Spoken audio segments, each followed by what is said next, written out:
my dog decided now was a good time to chew on her little chew toy. So if you hear crunching, I feel like every time I pull a microphone out, she's crunching on something. Hi guys. I'm in the cutest little pajamas. Today's video, I want to share my journey, I guess, with having ADHD. I'm also going to be putting this audio on my podcast, so you're able to listen to this instead of watch it. I'll leave the link in the description if you want to come back to it or look at other episodes of the podcast. I feel like I've just recently come to terms with and accepted the fact that I have ADHD. I was actually diagnosed with ADHD when I was 10 years old, but have never received any sort of therapy, accommodations, 504 plan, LEP, anything in relation to my ADHD until now that I'm dealing with it. A little backstory. I was the kid who was very daydreamy in the clouds. There were a couple of students. So I went to a private school from kindergarten up until 8th grade. There were 20 kids in my graduating class, very, very, very small school. And you stayed in the same classroom the whole day. So there was a classroom for 1st grade, a classroom for 2nd grade, and up until 8th grade, you stayed in the same classroom all day versus like high school, right? I went to public high school. There's, you go to history class, then you leave and you go to science class for an hour, then you go to Spanish. So I had to sit at my desk for 8 hours a day and sitting in that same spot. And so like I was the kid in elementary school that was very much like a daydreamer. I wasn't necessarily like the hyper ADHD kid, because there were a couple of students, boys in my class, that were very like typical ADHD, that were like rambunctious. But as we now know, ADHD manifests a little bit differently in girls, and it's more of an internal sort of thing with your brain. I was the kid that was distracted, I struggled with paying attention. I was very much a daydreamer in class, and I would struggle with homework in elementary school. I would sit down and try to do phonics or English or whatever, and all I could focus on is how cold the granite table was, or how, the ringing of the refrigerator. And I felt like I physically could not do my work because of all of the distractions happening inside of my brain. Like so many thoughts, so many little random things would pop up in my brain and distract me. And my parents thought that I was just misbehaving in 1st and 2nd grade. And in 3rd grade, I would get in trouble for a lot of impulsive things that I would say, and not so much get in trouble for like being malicious or defiant. That wasn't necessarily what I would get in trouble for, but it would more be like I would accidentally say the wrong thing or talk when I wasn't supposed to, stuff like that. Again, very impulsive, which is very much a sign of ADHD. But anyways, my parents thought that I was a little troublemaker, and I was just not, I was lazy and I wasn't, so I got reprimanded. But then they realized maybe there was something wrong.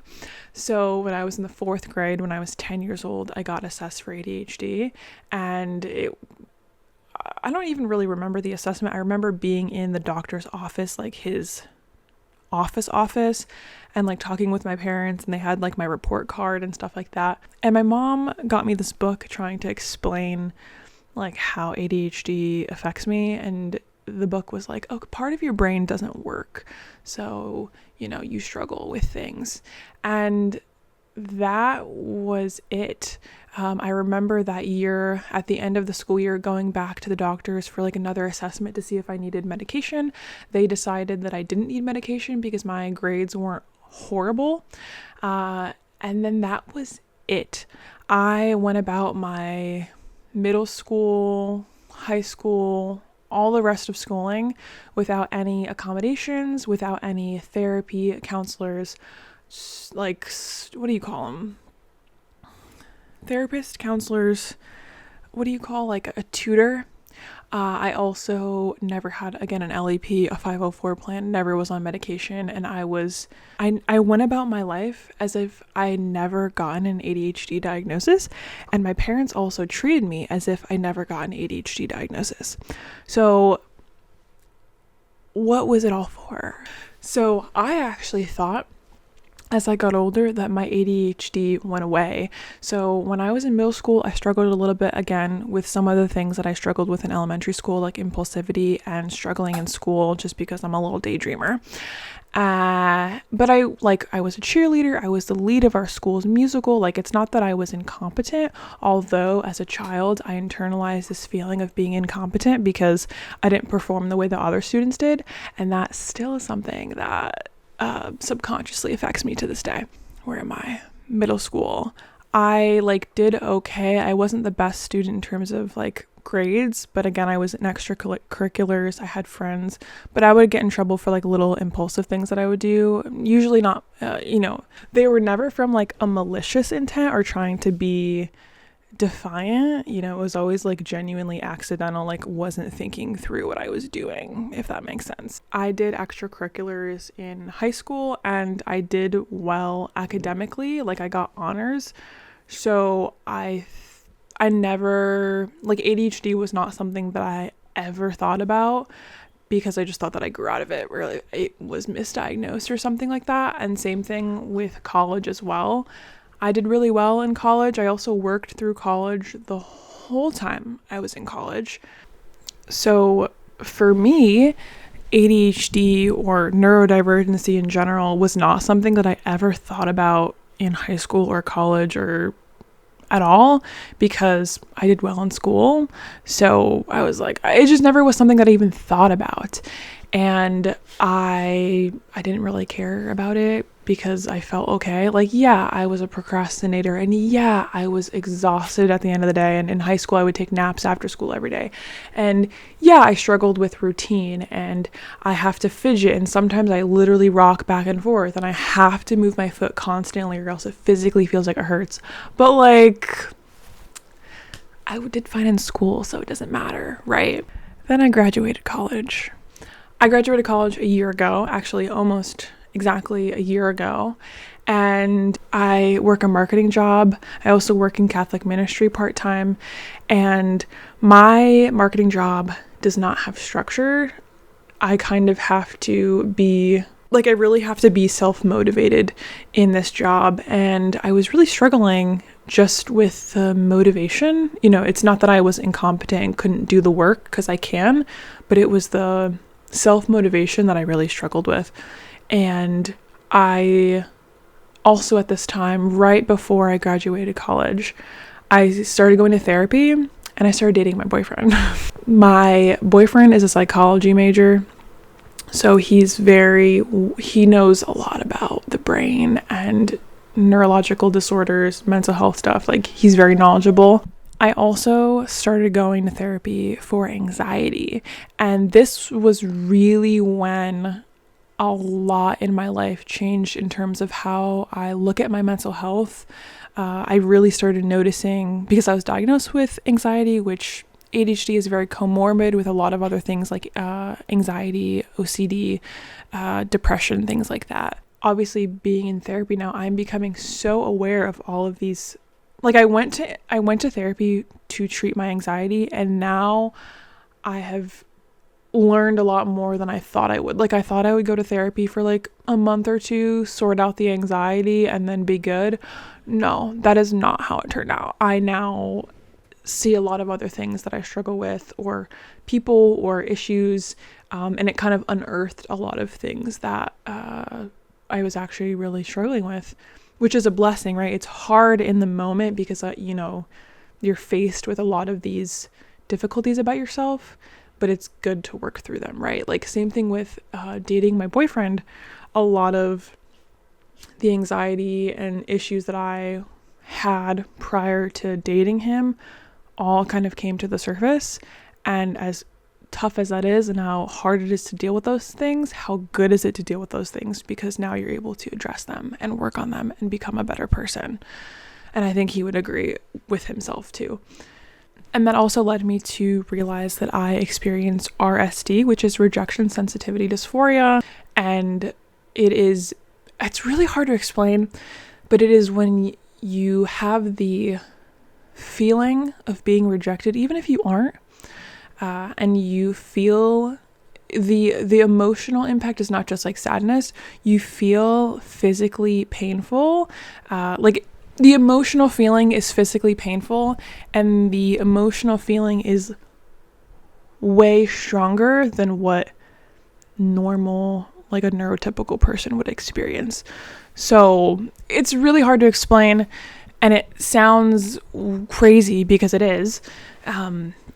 But in my, like, it's something that I've experienced my whole life, but I think really became prevalent or evident, I guess, in my relationship with my partner, because let's say we would have a normal miscommunication, I would feel rejected even though he was not rejecting me, and I would feel a this like physical pain in my chest. I had to change my camera battery, so I'm sorry if there's a little break there. But I was talking about RSD.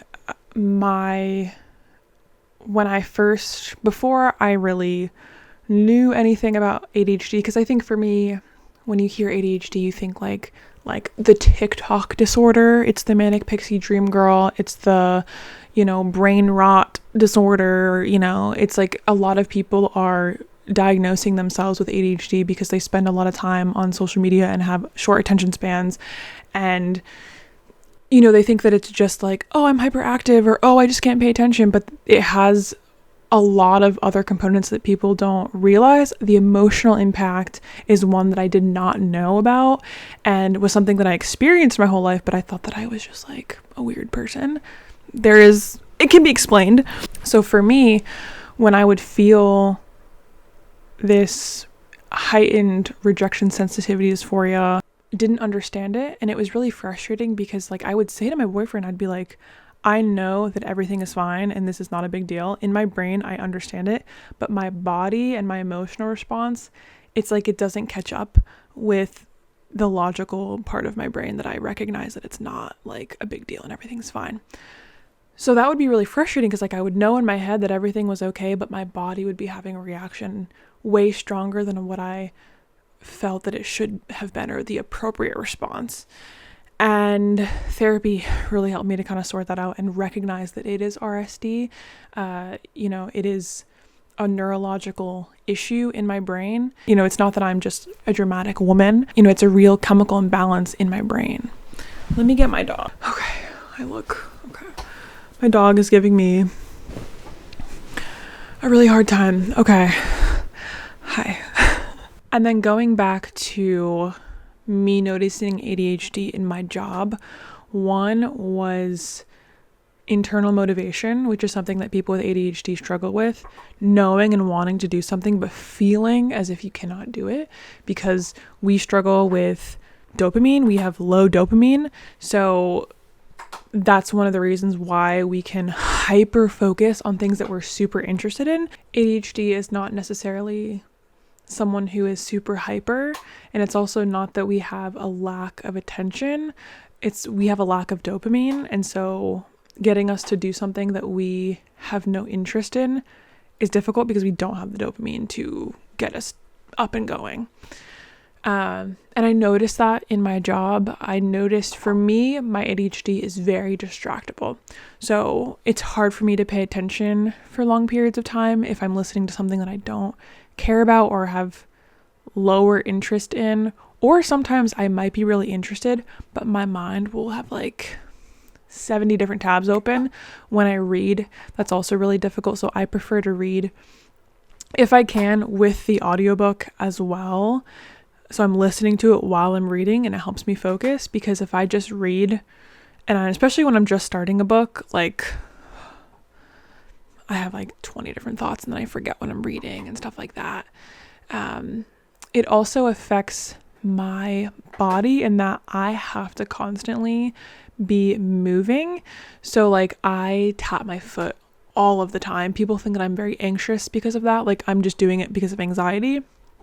It's just that if I don't tap my foot or shake my foot or my leg, bounce my leg, it's like painful. Like the other night I tried to stop because like, especially when I'm in bed, like I have to move my foot, and I tried stopping for a couple seconds and it literally feels like painful in my legs. So I can show you.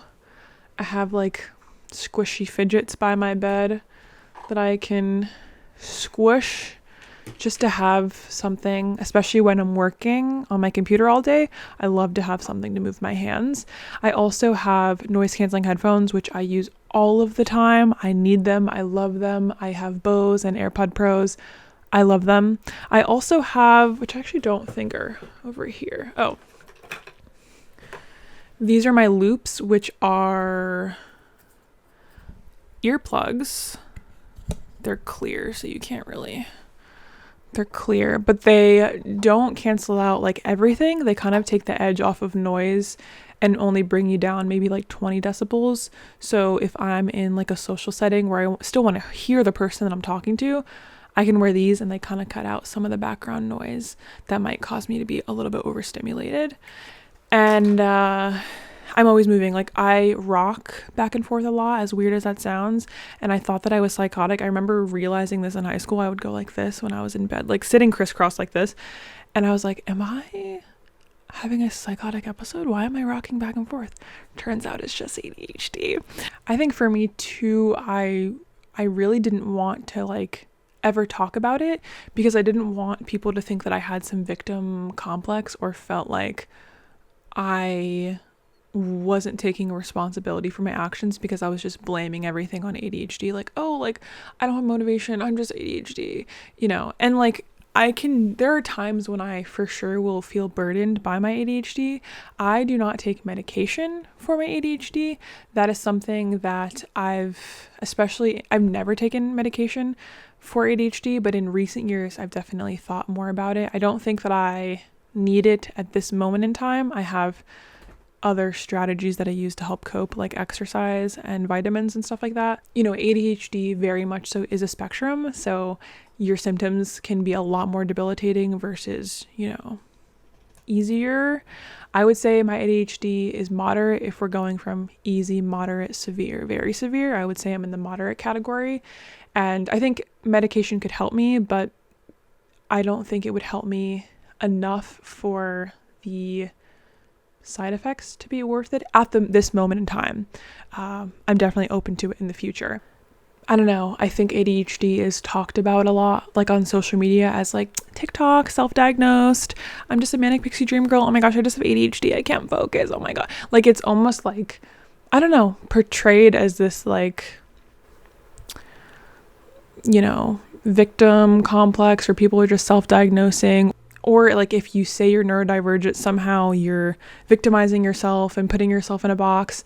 And I hate that, you know, way of thinking, because like I am neurodivergent.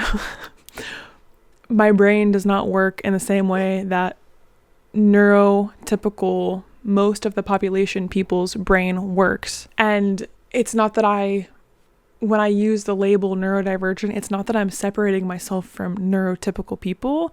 It's just explaining the fact that my brain works differently. Like, right, like if you label yourself as a mother, right, you're a mom. It's not that you somehow now don't associate with women or other people just because you now have a mom label. Now that you have a mom label, you are now, you know, in this community of other women who are moms. That doesn't mean you're not in community with other women who aren't moms, you know? It's not that you only associate with moms now. No, it's just labeling you something that you are, that slightly separates you from women who aren't moms, you know? I don't know. I think it's a helpful label. I know people are crazy about labels, and it's not that I go walking around saying like, hey everyone, I'm neurodivergent, I have ADHD. Like, no, I don't do that. But obviously me talking about it now, like it's appropriate for me to say that I have ADHD, I am neurodivergent, and having that label. It's not something that I'm ashamed of. It's just something that is, you know, it's not something that I can change. It's not something that I thrust upon myself. It is just something that happens to exist, and it just is what it is. And I have to learn how to deal with it and manage it and create strategies for my life to help support me in the best ways possible. my parents, it's weird because like I would do my little fidgety things. Like one time I was eating dinner with my parents and I was like rocking back and forth a couple years ago. My dad was like, don't do that. What are you doing? And I was like, I feel like I just can't, like, I'm sorry, but like, this is what I feel. I have to, like, I have to. And he was like so confused. And I was like, I literally have ADHD. Like, I don't know what you want. He's like, no, you don't have ADHD. My mom would do that too. She'd be like, no, you don't. And I'm like, you were there at the doctor's office with me. Like, do you not remember? Do I have to pull up the papers? Like, I think there's almost like a fear of not being normal. And even growing up, my ADHD was never, I got the diagnosis, but it was never talked about at all. So I didn't think that I had it anymore, or maybe it was something too embarrassing to talk about or bring up. And I don't feel that way now, but those ideas have carried itself throughout my life. It almost feels like I just now got the diagnosis, even though I got it when I was a kid. It feels like I'm just now getting the diagnosis. I'm reading books on ADHD and I'm educating myself on how my brain works in order to help me best. I think that's the most important thing. I'm not labeling myself as ADHD just to have a label and to make myself feel this victim complex. I have the label of ADHD to help me create strategies and systems that help me live my life best with the brain that I have. Because I would watch like videos on YouTube that were like wellness girly saying like how to get your life together, motivation tips, all those kind of like self-help videos. And like none of that stuff would work for me because they were not designed for the brain that I have. And I would feel really bad. I'd get scrupulous, feel guilty because I wasn't performing the same way that these people were performing. But that system is not created for me because my brain is different. That doesn't mean that I can't be successful. That doesn't mean that I can't have a happy life. That doesn't mean that I can't do things, be motivated for things, but it's just that I have to do them slightly differently. And having the diagnosis helps me to now follow that track of systems that will actually work for my brain. So that is really what I wanted to kind of get across. And the reason why I'm sharing this is I'm not sharing this because I have this victim complex. I'm sharing this because if this is also something that you struggle with, identifying it and learning more about it will help you create systems that will actually help the brain that you have. I look back at my childhood when technically I was diagnosed, but I didn't receive any support or guidance or therapy. There were so many years where like I would fall short because I was put in this system that actually wasn't serving me and my brain. And I felt so guilty and like, why can't I perform the way that other people perform? Why can't I focus? Like I would get really guilty, listening to a teacher, listening to a lecture, listening to a homily at mass. Like, why can I not focus? And I would feel such guilt as to why I wasn't performing like everybody else. And I think if as a child I had the support, I had the mentorship, the tutoring, the therapy to help me create systems that actually worked for my brain, I think I would have a lot less anxiety than I do now and wouldn't be going through this renaissance of understanding my brain now at 22 years old, So that is also another reason why I wanted to post this because, if this is something that you think might resonate with you, realizing it sooner than later is going to help you set up systems that are better for your life. I'm just now creating systems that help me. Again, my ADHD is not as severe as it could be, but it still affects me in my daily life. I am going to leave some of my favorite books that I've been reading about ADHD in the description if you want to check them out.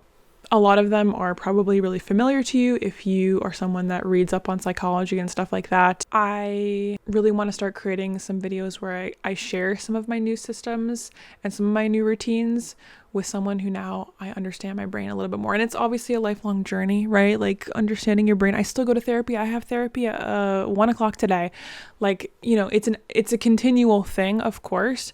But I think now that I'm accepting that I am neurodivergent in this way, I can now again create systems that work for me. So that is what I wanted to share in this video. I know it was a little bit long. I'm sorry for the pauses. My dog is being a little sassy girl today, but thank you so much for listening to this. If this resonated with you, if you have any sort of ADHD experience, maybe you're not diagnosed, maybe you are, leave a comment down below and share your experience. I would love to hear your story. And yeah, thanks for listening. Hopefully in the future I'll be posting some content, sharing kind of my strategies and what's helped me with my ADHD. I'll see you guys next time, hopefully. Bye. I love this microphone. Okay, bye.